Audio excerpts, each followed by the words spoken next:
Welcome back to Review Crew. I'm Bobby. And I'm Laura. On today's episode, we're going to review Everything Everywhere All at Once. Gabe and Dylan are going on the spot to review episode 3 and 4 of Moon Knight. Here's a trailer for Everything Everywhere All at Once. Mrs. Wang. Mrs. Wang. Mrs. Wang, are you with us? I am paying attention. Now, you may only see a pile of receipts, but I see a story. I can see where this story is going. It does not look good.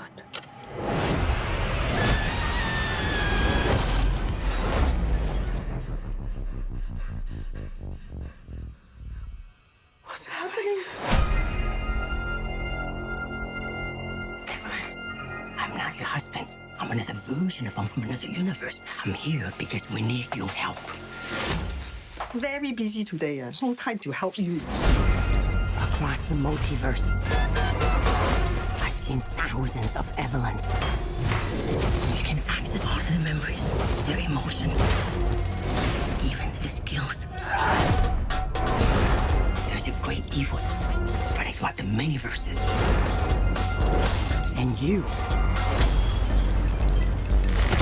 may be your only chance of stopping it. Don't make me fight you. I am really good. I don't believe you.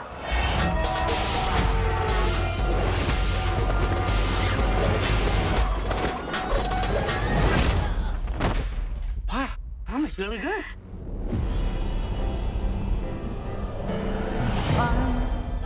He's waiting in the wings. The He universe speaks of senseless things. is so much bigger Script is you and me. than you realize.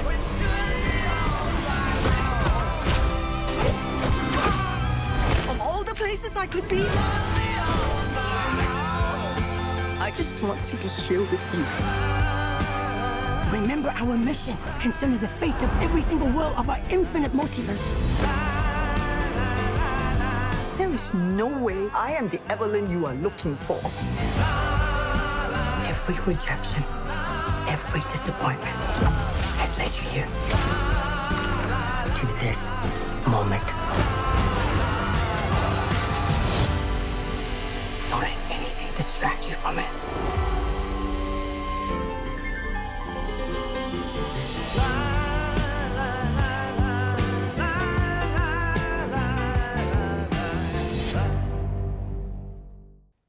Welcome back. So here's our review of Everything Everywhere All at Once. What were your thoughts, Laura? I have to say, I heard a lot about this movie. Nothing about the plot, but I just heard it was incredible before going into it. And I was so worried that I was going to be let down. I was sitting there being so excited to see this, but so certain that I'd somehow be let down. And it lives up to the hype through and through. Like, I thoroughly enjoyed this movie to the point where it might be a new favorite of mine. I'm currently trying to convince more people to go see it again with me this weekend. And I think it's the kind of movie that I could watch multiple times and still really enjoy it. And I know you got a chance to see an early screening of that. Yes, I did the LA semester for Syracuse in the fall, and I was lucky enough to see an early screening way before, like in October. I saw it on my letterbox in October. I saw it, and I went into it. All the IMDb thing at the time was an immigrant mother just trying to get her taxes done. And that, it's just very funny. And I basically went into it completely blind before basically knowing nothing about it. All I knew was the Daniels directors were directing it, and it was going to be very weird. But the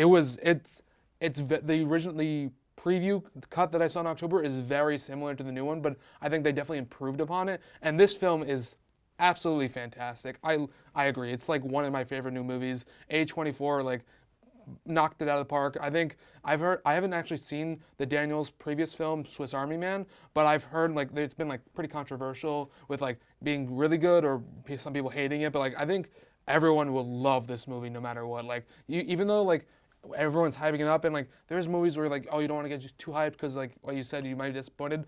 I don't know how you can be disappointed by this film. I know. One thing that blew me away, you mentioned like the Daniels Swiss Army Man. I know like it's about a farting corpse pretty much. So it's bizarre. But what I loved about this movie is it really struck a great balance between these like zany and honestly hilarious visual gags and moments, and just utter emotion. Like, I laughed out loud and I cried during this movie, which, to be honest, is kind of rare in like a movie theater. But I just really loved the absurdity of it. And I think that's a really difficult balance to strike with a lot of comedy. Like, if you told me I was going to go see a movie and someone was going to have hot dogs for fingers, and then about an hour later I would be crying in public, I wouldn't believe you. But this movie managed to do just that. Did you have any like favorite moments? My favorite stuff was like definitely, there's so many favorite moments, but like I love one that like stood out to me that like is like kind of more of an underground one, is like kind of like the Chinese noir they did like in the alleyway, and like I love like just that, and like the rain falling, and like it's very stylistic of that kind of style, but like I just love their take on it. And then obviously the hot dog fingers is hilarious, and then Raccacoonie was a very special moment, and then obviously the rocks. The rock moments. I know if you haven't seen the film, we're just spewing just random words at this point, but like basically like two rocks on a cliffside will make you cry in this film. Right. I think it's just so absurd, because if you were to try to describe this movie to anybody, they would think you were crazy. And I think it's the kind of thing that you really need to experience for yourself, because we just do see a lot of sides of these characters. And I was actually watching a TikTok of one of the Daniels talking about his process for creating the characters. And he wanted the main character to have some sort of undiagnosed ADHD. Funny enough, he said, as I was doing the research, I think I realized I have undiagnosed ADHD. And I think it goes to show these characters are so unique and well thought out, and it makes those funny moments even more special. Did you have any favorite characters?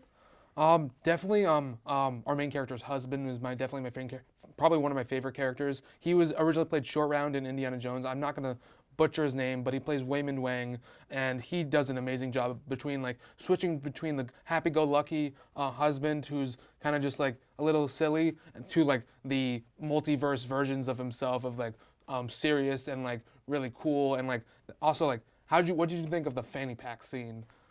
I love that. That was, at first, I was getting into the movie, I was enjoying it.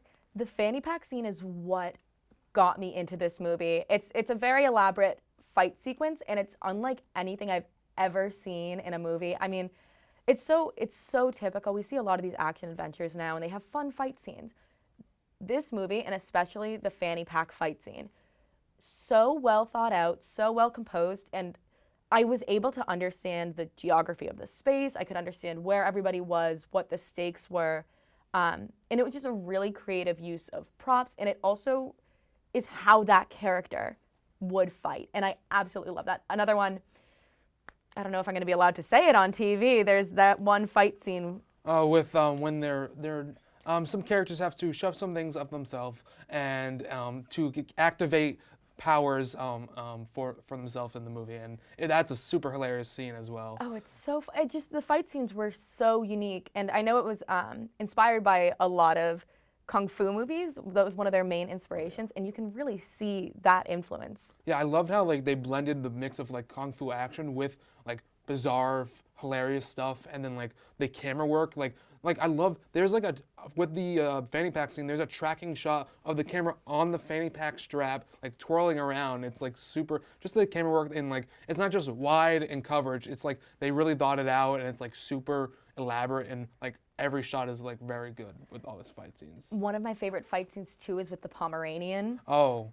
Somebody using a dog on a leash as a weapon. It was just hilarious. And the cast, Jenny Slate is the character with the Pomeranian. And I mean, this entire cast really blew it out of the water for me. And it was especially like exciting to see an actor return from like a 40-year hiatus, Wayman that is, to perform. And we'll talk more about Everything Everywhere All at Once right after this. OTN is on all your favorite apps: Apple TV, Fire TV, and Roku. Search Orange Television Network or OTN.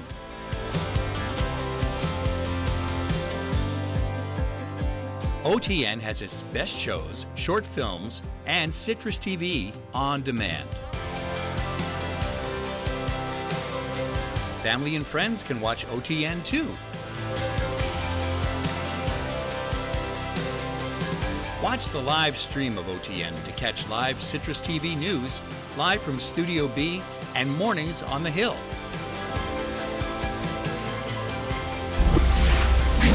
On or off campus, watch OTN anywhere.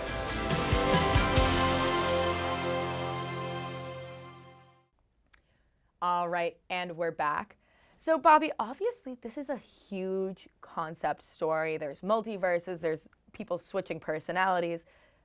But one thing that really struck me is this was a very emotionally grounded movie. It was about a mother's relationship with her daughter, with her husband, and this woman just trying to hold everything together in life when it feels like there's a million things demanding her attention. So, how did you feel overall about this story? Like the first time I saw it, I thought the first cut I saw was like it was like kind of felt like kind of like they just kind of added the daughter mother daughter thing at the end, but like I felt in this cut with the final cut, it was really like super resonant and like obviously I barely cry in theaters, but I always get close, and when I get close, I know it's a great film, and I got close a few times with this film, and it's such a heartwarming story with the mother-daughter relationship of just like I have a sister and I experienced it third person, but like that, it's very different than the father-son or the father-mother. It's just father mother-son relationship, and it's such just familial bonds are such a great thing to ground a movie, and like also from like just an immigrant perspective of like she talked about leaving China or just wherever, and it's such a resonant movie with everyone, and I love the relationship with like the just basically talking about divorce and like just like this people just kind of like stuck where they are, and then through this they like really find that they just love each other in the end, and like through silliness and all that. But ultimately, like you talked about like the changing personalities and all that. Let's talk about the costume design. I know you have some ideas on that. Oh, I absolutely loved the costume design in this movie, especially the daughter character. I'm not going to spoil too much, but she has some outlandish outfits. And I'm sure the costume designers were inspired by a lot of prominent films. What I really appreciated was a lot of the characters' outfits really reflected the chaos they were feeling inside. And obviously, this is the type of movie where you've got like a chef coming at her with like a hibachi knife and fighting them in that capacity. So you have these like grounded practical ones, but the daughter's character is so all over the place that we see her in these big gaudy outfits, and then we see her in these more simple things.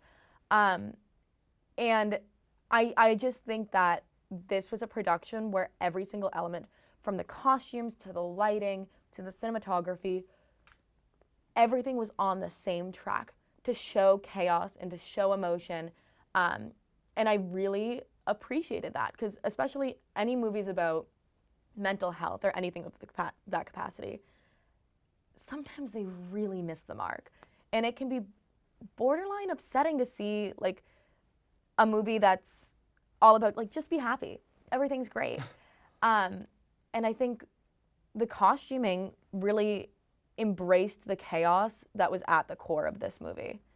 Sorry. Yeah, no worries. I also with the costuming and like everything with the production design, it felt like super grounded. Like there was only like really like 2 or 3 locations really, and then like everything else is pretty much green screen, except for like some of the side stories obviously, but like it's mostly takes place in an IRS building and the laundromat and then some other small areas, but like the entire time it's like kind of the same cast throughout that shows up in the other multiverses, and it kind of really, even though it could edge on the like it can be close to be feeling like, oh, you don't have a big enough cast, but like I think like it's important that like we felt connected to every single like side character and bigger character, and it felt like a really grounded but giant production at the same time.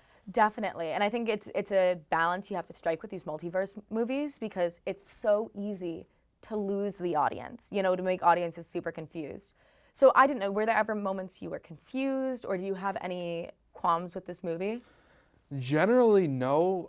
I love this movie up and down. I think it's probably a little slower in the beginning, just trying to get you into it. But like that's kind of like due to them just really focusing on like the family story at the end of the day. And I think I think I'd rather focus more on the family story than focus too much on the multiverse stuff. I talked about the same thing with Adam Project Review, and I think ultimately, I don't have any qualms. Like sometimes there's some visual effects that are like not the best, like when she like has the sword and like changes like a bunch of different things and like the Oscar and blah blah blah. But like those are like nitpicks at the end of the day, and like where they spent their money really well with the visual effects, like where they had to, and like I don't have any qualms with this movie really. Oh yeah, I know the visual. There are parts of me that want to just go through frame by frame and see every single multiverse when they'd have those Yeah, flashing the big scenes. flashes. Me too. And to be honest, too, like I was worried that I would feel really lost with a lot of the plot here, and I think they did a really good job of giving exposition and giving it at the right times,